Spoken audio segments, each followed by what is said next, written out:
grew up in New Rochelle, went to college in Boston University.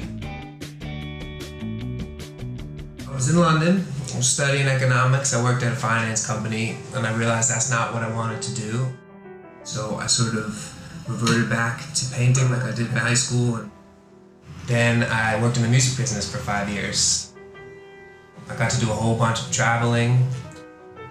Towards the end of that job, I started painting a lot more. I sold a couple in a coffee shop, and from there I made the transition to becoming an artist full-time.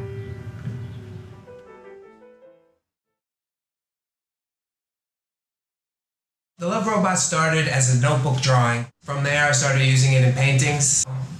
Then I made some t-shirts, and that's what I did. I went out on the tour. I would put up the robot in all of these cities. So I hit a bunch of cities very fast. I came back from the tour. I was putting up a lot of robots. I finally got caught. I was putting up a robot over by the galleries in Chelsea, and there was an undercover cop car there. I turned around to 3 police officers and went to jail for the night, and that sort of culminated in a painting called Central Booking.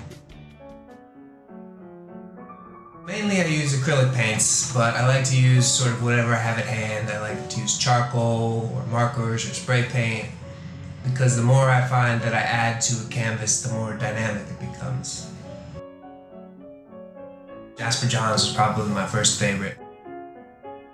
I was influenced by Basquiat, of course, and then I'm a huge fan of the Impressionists. I went to Asia recently. I was making landscapes. I went to Angkor Wat, which is this ancient temple.